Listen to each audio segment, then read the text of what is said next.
"Hey, kid," the boy called out. "Hey, kid! Don't run off again. I won't hurt you." He paused, breath catching in his throat, before adding, "I need your help.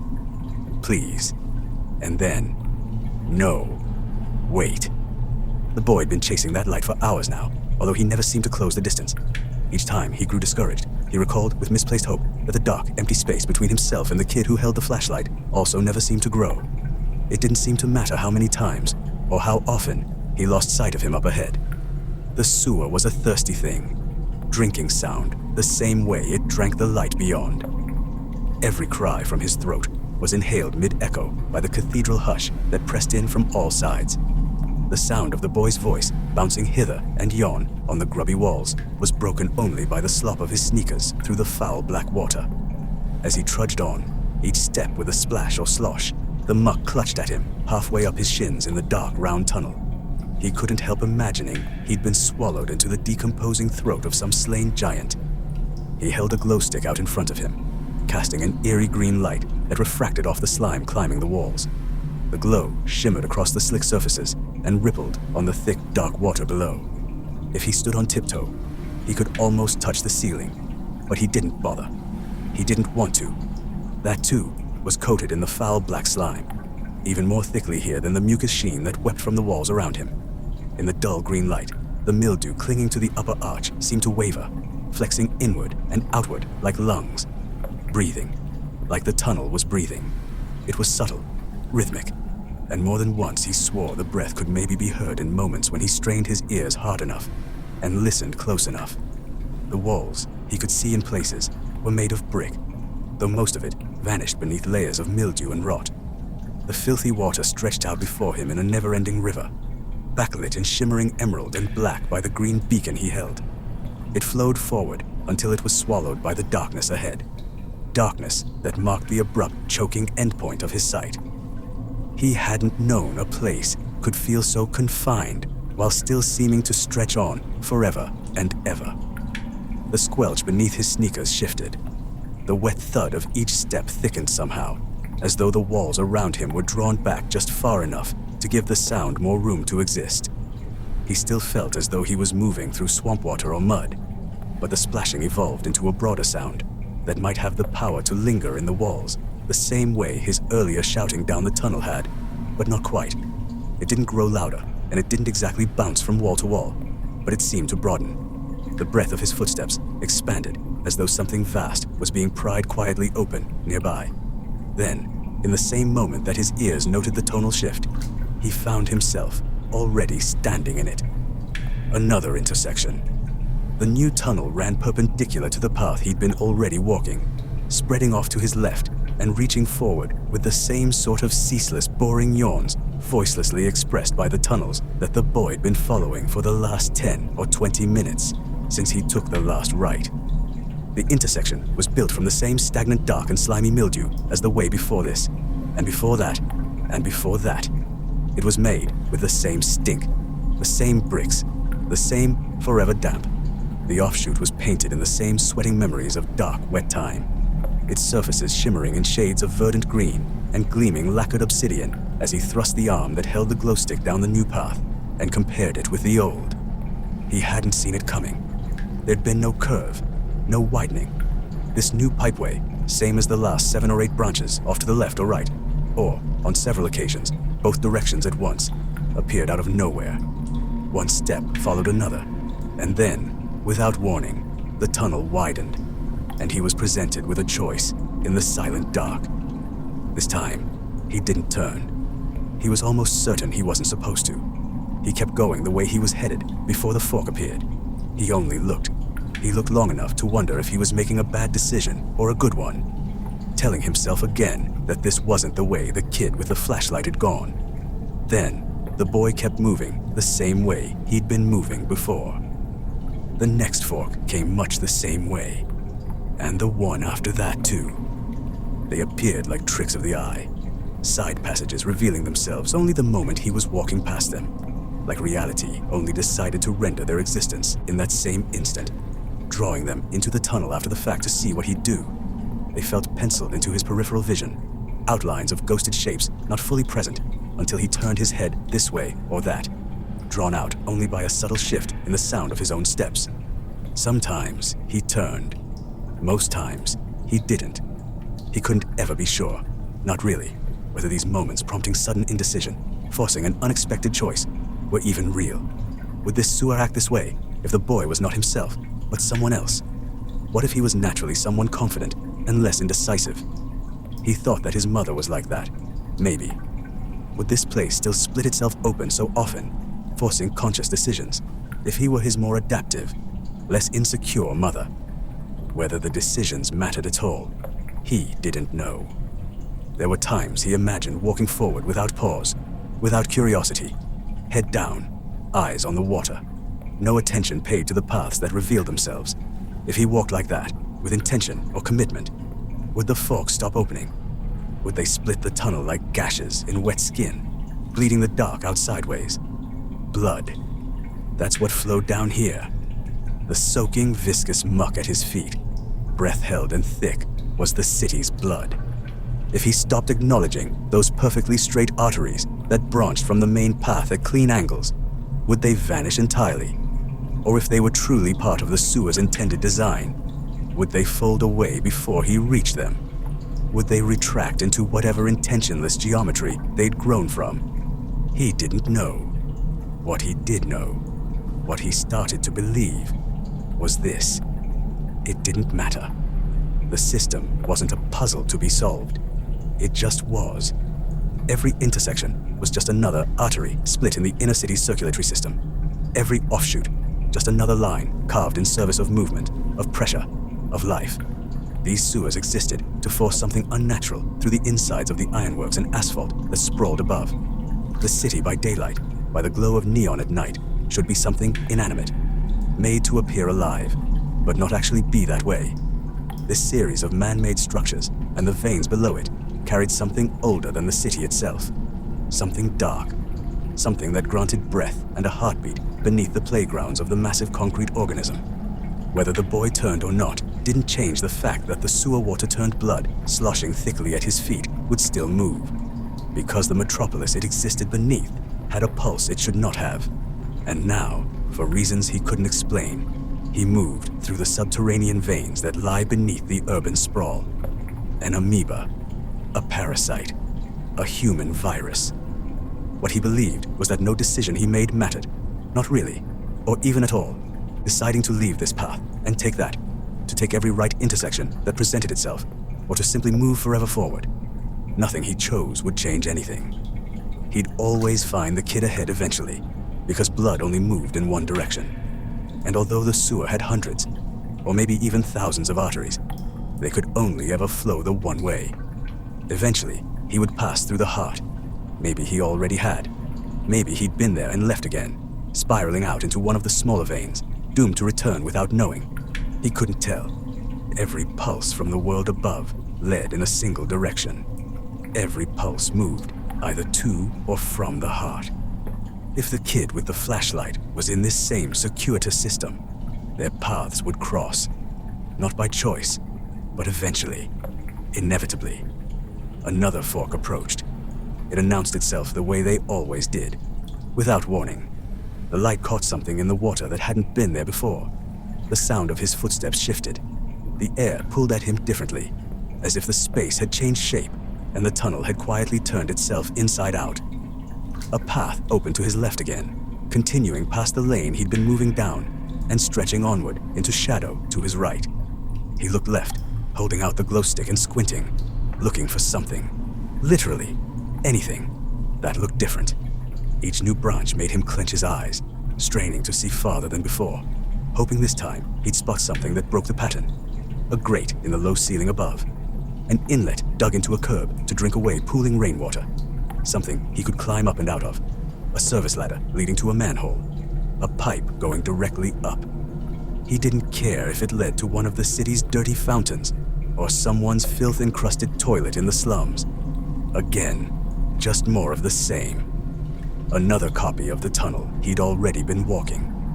He turned his head the other direction. This time, to the right, he saw something different. far down the waterlogged lane, almost too distant to make sense. There was a flicker, a glinting pinpoint of white. He froze. It wasn't steady. It shimmered. It moved without moving, like a celestial beacon through clouds or billows of smoke. A little smear of it wavered against the distant wet walls, so faint it almost disappeared when he blinked. Then the figure with the light in its hand turned. Not fully or dramatically. Turned just enough, and the light came with it. The beam shifted, catching him where he stood, dumbfounded, with his glow stick held perfectly out before him, its sickly jade glow ready to inspect the new path. The light moved directly into his eyes, pausing him and forcing him to stillness. That was the instant the faint white pinprick was no longer quite so distant. It was brilliant. It was blinding. The light did not just shine. It expanded, surrounding itself in a ring, a burning corona of hot, bright intensity that flared out from its origin like a sun dying in the cold vacuum of some vast and indifferent galaxy. It gleamed in a perfect circle, far beyond the place in the sewer dock where the glow stick's green gave out, far beyond the 6 to 10 foot stretching reach of his sight in this lightless hole. It hovered now, a star suspended in space and time, a radiating disk of unburning fire suspended in shadow, burning bright with cold. He could not see the figure anymore.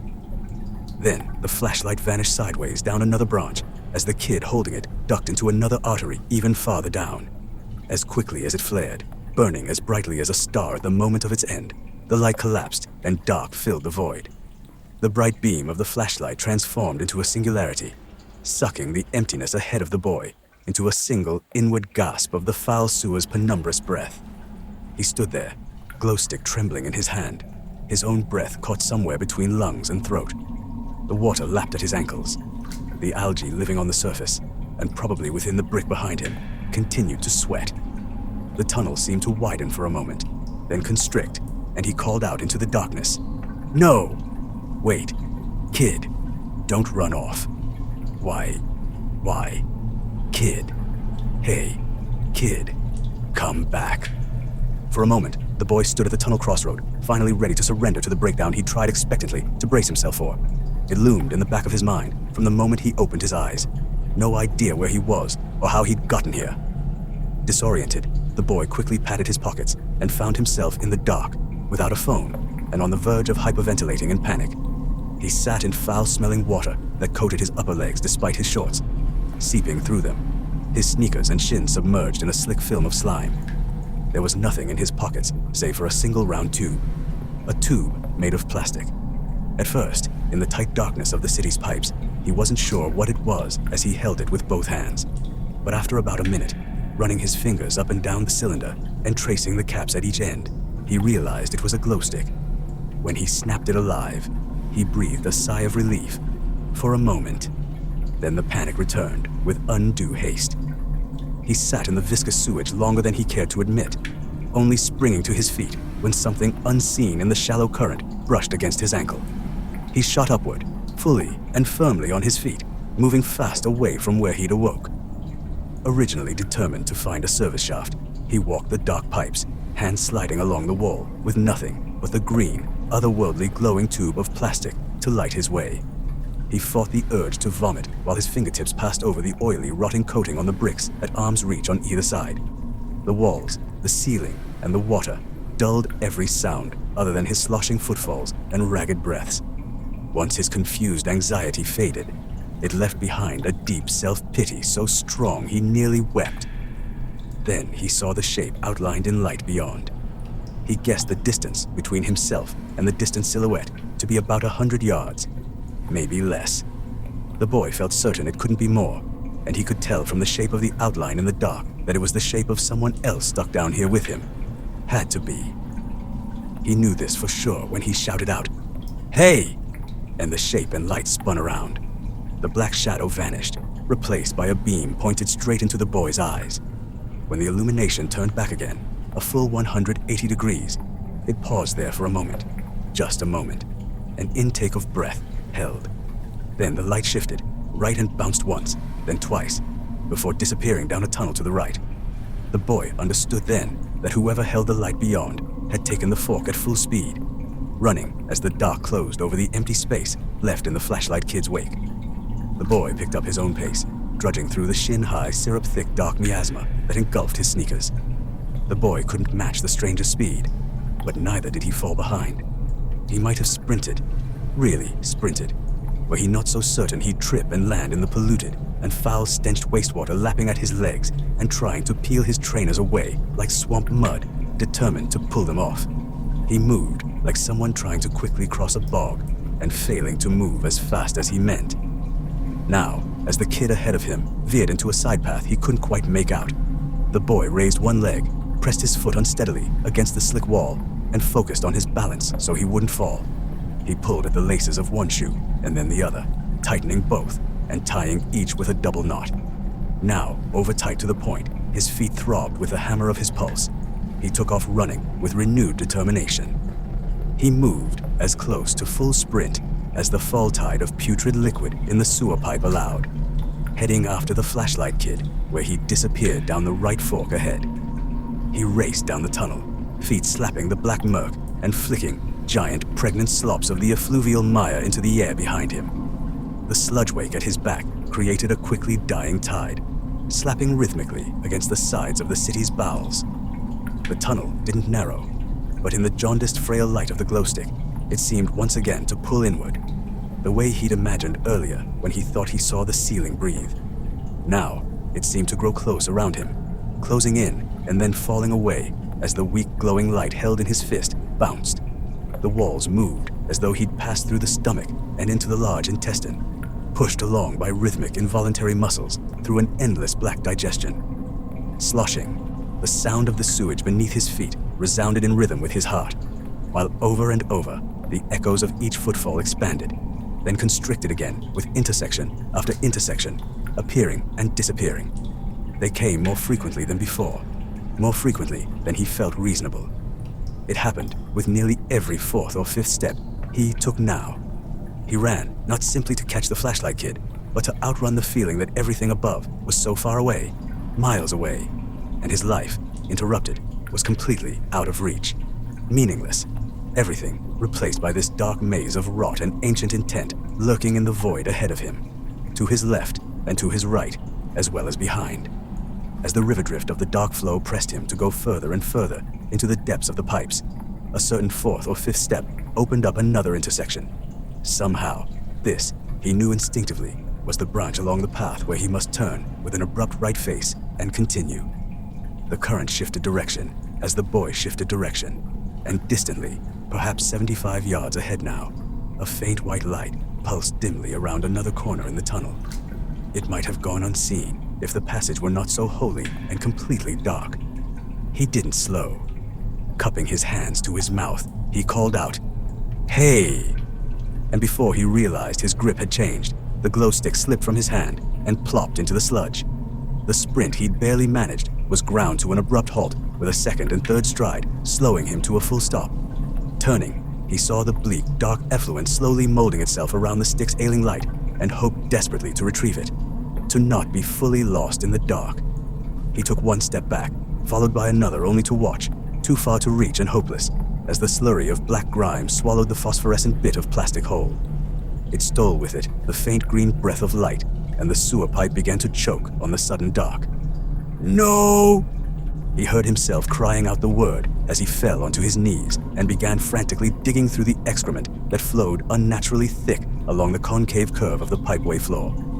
The boy found himself so close to the water now, in the empty dark, that its horrible miasma, prior kept at arm's length, fully assaulted his nose. He felt the scent like fingers of something filthy and inhuman digging upward through his nostrils, up and then moving down, down, down. Fingers, then hand, then arm, clawing along his neck and forcing itself to be swallowed. He felt the digits wrapping themselves around each organ in turn on their way down, gripping his lungs, and then his heart, then his spleen, until they found the curve of his stomach and squeezed, and squeezed, and squeezed, and squeezed with such force he believed it would turn completely inside out. He felt a surge of vomit rush out along the same path the hand had taken down as it withdrew, its work complete. The expulsion broke past his lips and struck the surface of the sludge. His hands kept moving below the water, frantic and blind. He tried to steady his breathing and failed. As his fingers brushed the unseen glow stick, he grabbed it tight and forced himself upright. He rose too quickly, bent over again, and vomited a second time before finally catching his breath. He found a dry patch on his chest, near the upper cloth of his shirt, and wiped his mouth. A little lower, he wiped the glow stick clean. Then he took a moment to take a breath, make sure he'd caught it fully, and took up again after Flashlight Kid as quickly as he could manage. "Kid!" He slowed slightly, calling out, "Kid, please! I won't take it, but I need that light. Don't you see, kid? That's how we find a way out of here." Then he picked up his pace again. He couldn't see the kid ahead of him anymore, but he'd been gaining. He'd been closing the distance. The flashlight ahead was faint and dying steadily, but it came from the circle of another intersection of pipes, a branch that had opened on the left of the path about 20 yards away.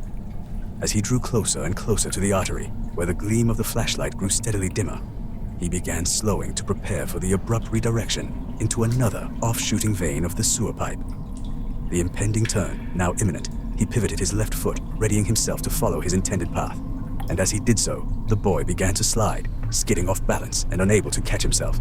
Mid-fall, he went down. The boy landed, body still moving full speed, hard on his shoulder, taking his entire body beneath the dark surface tension. He, unstopped by the blight of liquefied putrescent, without thinking, gasped reflexively, taking in a mouthful of the thick, awful water around him. He sat up quickly, as the pungence of something entangled with flavors of organic but inhuman waste, and the metallurgic foulness of iron pitted with rust moved down his throat. It slid thickly, rancid, like a mouthful of cold, rotten chowder. As he gagged, his mind swam with the screams of meteors as big as city buses ripping their way through the atmosphere of an alien world. He felt the soup change direction and return itself to the pipe, and as he found himself sicking up again, other images treaded the depths of his mind, slowly rising to the surface. Fully conscious and awake, he dreamed nightmares, open-eyed, fist-sized cybernetic invertebrates, spidering their way through eruptions and clouds of debris, each pressing its skull-less cerebral mass one by one into blinding, incomprehensible ruptures in reality, one by one passing through, escaping a collapsing dreamscape, one part organic and the other mechanical. The robotic cephalopods crawled along the fractures of their reality as it choked to death all around them. They bent themselves into the cracks. They pulled themselves forward, each limb tangled across nearby surfaces, a dozen arms writhing in chaotic motion, while pulsating knots of translucent thought architecture floated on gummy membranes of skin stretched thin. Squid-shaped neuron jellies sprouted dozens of feelers of gleaming alloy, gunmetal blue and slick, clusters of obscene ball and socket joints, innumerable tendrils forcing through time and space as their home collapsed. Going somewhere else. Going where? Somewhere safer. Somewhere. Here. Wide-eyed, the boy pushed himself upright and started moving again, following the direction he'd meant to take before the fall. Overwhelmed, he quickened his pace into the tunnel's newest leftward branch, moving now with the awareness that whatever these tiny, eldritch horrors were, their gelatinous labyrinthine folds of intelligence sparking with the light of impulse jumping from synapse to synapse, creeping by way of robotic limbs beyond count and writhing like nightcrawlers. They moved unseen in the darkness of the sewer pipe's clotted depths. He kept moving quickly down the corridor, slowing only to gag, and gag again each time the thought of the horrid mouthful of chowder, putrid, black, interstellar bile, and human excrement replayed in his mind. Yet, he refused to stop, dry heaving while keeping pace as best he could manage. The other kid seemed to move through the tunnels like he knew them well. How could he when every tunnel looked the same as the last? What if the new paths appear because he decides they will appear? What if, he thought, what if I can see them in the corner of my eye only because I decided I would? What if I could open one? The boy decided that if he could, he'd open a new corridor in the same moment as Flashlight Kid did, and turn, and there he would be, right in front of him. And when he resolved, he would do just that if he could. Were he given the ability to open new sewer pipes by will alone, he decided he would just open one right here and turn left, and there the kid would be, facing away, flashlight in hand, opening a new gash in sewerland reality as simply as opening a vein. The boy turned. And there the kid was, in a brand new tunnel that hadn't been there before he decided it was meant to be. And as though the very thought became manifest, the kid was faced away from him.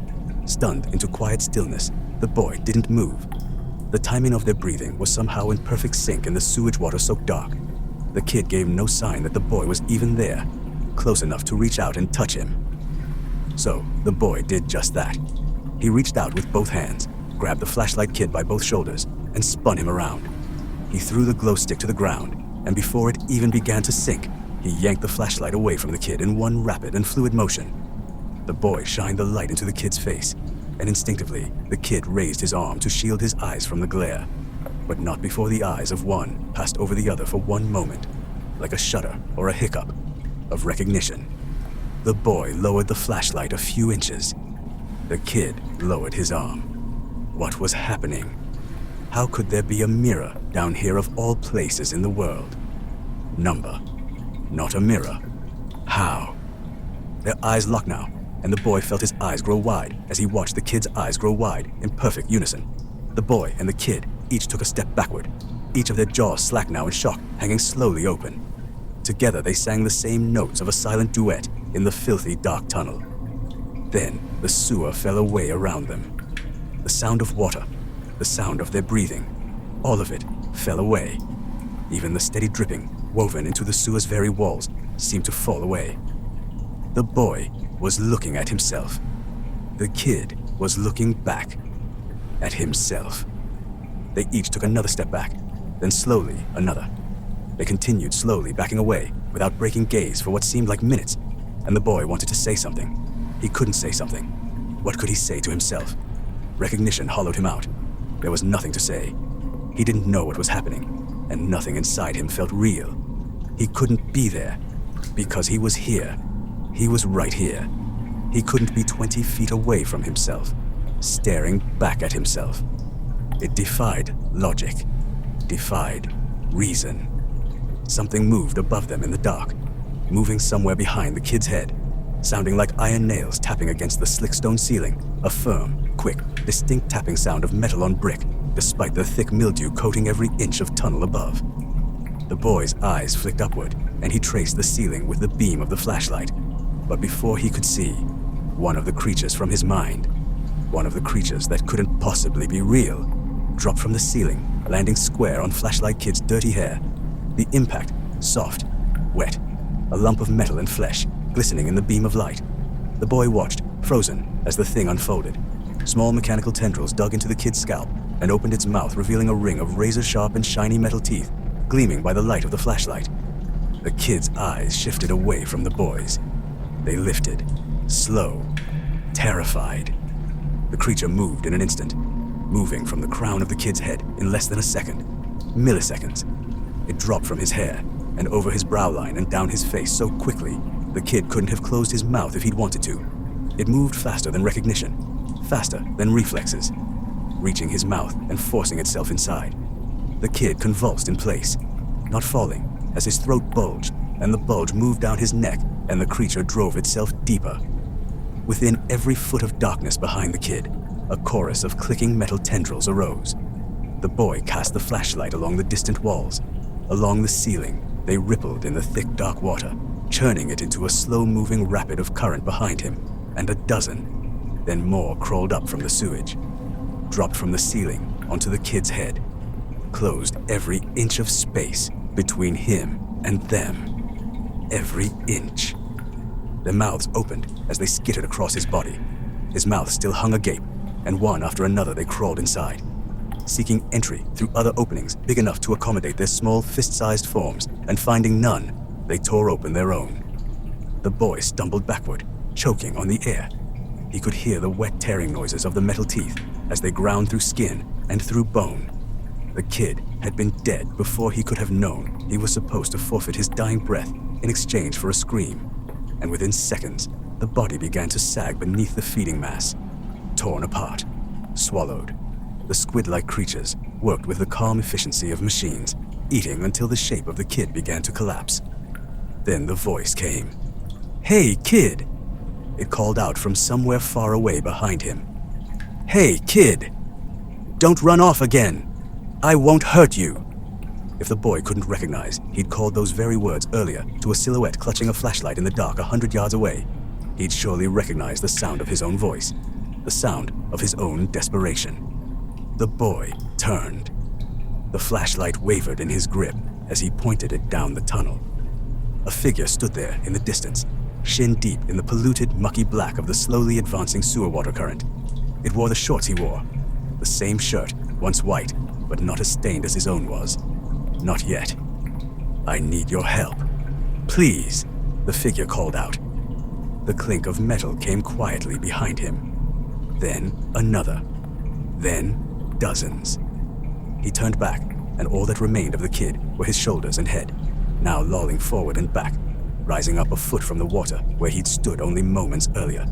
His legs were gone. He watched as the kid's skull dented, pulled inward by something within, and then collapsed entirely. He gasped as the collarbone cracked, as one shoulder was yanked downward by an unseen hand, yanking at what was left of the kid's musculature, and pulling half of his torso down into the filth in the process. And then the kid was out of sight, just completely gone. It could have happened within the span of 2 minutes, but the boy was sure, even without a watch, that it certainly hadn't been 3. He ran the flashlight along the curvature of the walls, of the ceiling. They were still 20 feet from him, the distance that he and the kid had each backed away from the other. But the sound of clicking rose through the quiet, growing louder as each many-jointed chromatic tentacle inched the eyeless membranes of gelatinous gray matter forward along the ceiling and the walls. One by one, their jaws opened and closed, quietly flashing rows of gleaming platinum teeth. The tunnel filled with the sound of their clicks as quietly, from everywhere in the dark, they began to hiss. One, then another, until the sound seemed to stretch through every inch of sewer pipe. The boy stepped back, holding the flashlight out before him, the beam trembling across the water and catching the rolling boil of the tiny rippling waves as they slowly advanced. He wanted to run. He wanted to escape. He wanted an opening. As he thought it, the air shifted and the walls tore to his left and to his right, just outside his periphery. All he needed to do was look at it, to turn toward it, to run. He darted down the tear in reality that opened before him, a massive yawning sewer pipe stretching endlessly to his right, and he was already out of sight when he heard himself crying out the words, "No, wait," from somewhere else in the distant dark place that lay beyond the light.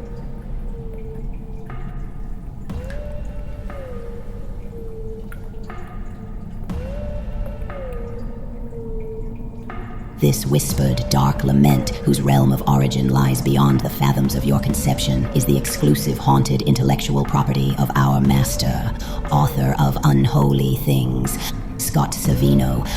Copyright 2025, scottsavino.com, LLC. And master also says this: all rights reserved. No portion of this work, not even the scars it may have gouged in the soft tissue of your fragile sensibilities, may be reproduced, redistributed, or otherwise duplicated. Master says this includes not just you personally, it also includes any malicious brood of occultist, satanic sex magicians you may or may not have on your payroll. We've all heard the rumors, don't bother denying it. He also forbids the following: requesting ancient woodland soothsayers, malicious fakin, or any demonic sprite bound to you to summon this work. Conjurers you've met in moss-choked gingerbread cabins are barred, as well as any demonically possessed women of the night you've met within the confines of medieval taverns. You may especially not whisper master's words to the faceless things you worship, lurking beneath the roots of their ancient trees. Don't look so surprised. You know exactly the ones he means. We've seen you. All of us have seen you. There were many, many more specifics. He gave me a list as long as your arm, but I'll keep going with the rest. Reproduction of this work by your hand or by the phantasmic hands of those long dead is expressly prohibited. This includes the writings of spirit boards, whether they were carved from the bark of the Judas tree or 3D printed in a basement by that weird nerdy guy from that place where you work. Master does not discriminate when spirit boards are involved. Do not ask any spirit to write out the words of this tale via planchette. Do not write them out yourself. There are consequences, and I assure you that you'd prefer to not learn about them, and yet you most certainly shall, should you ignore the Master's warning. The torment will be endless, days, weeks, weeks, months. You will miss every episode of the Real Housewives franchises you follow, and you'll be forced to stream them much, much, much later than you'd hoped you would. That is, assuming you face those consequences and live to tell the tale. Reproduction is only permitted under the condition of written consent, and the contracts permitting such consent must be handwritten by fingerless blind soothsayers in desert caves at the edge of the world. They must then be executed in ink drawn from the flailing arms of your vile, screaming firstborn, and countersigned thereafter in the corrosive acid blood of Master himself. A notary will be required to oversee this process. You will pay him double his asking fee from your own pockets for his services. Duplication of any kind by human hand, modern machine, transmitted psychically, or airdropped on public transportation is prohibited. The use of infernal techo-humans yanked forcefully through rifts in space-time from ruined dystopian timelines is also forbidden. The tale is bound and cursed to heed only the will of Master.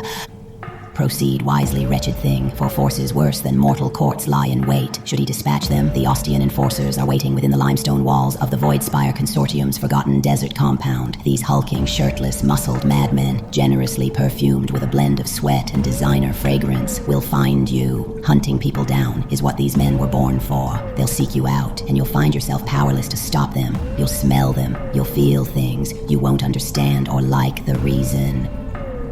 Their leader, the aromantic, asexual, dread Ostian, anus queer, will joyfully separate your head from your body if Master whispers such desires into that man's ear.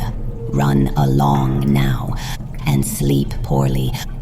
When you dream, know that I greedily manifest something specific for you. It's that recurring nightmare where you're standing beside your science fair project in the gymnasium, suddenly gripped by the realization you've been naked the entire time. Master sends his regards.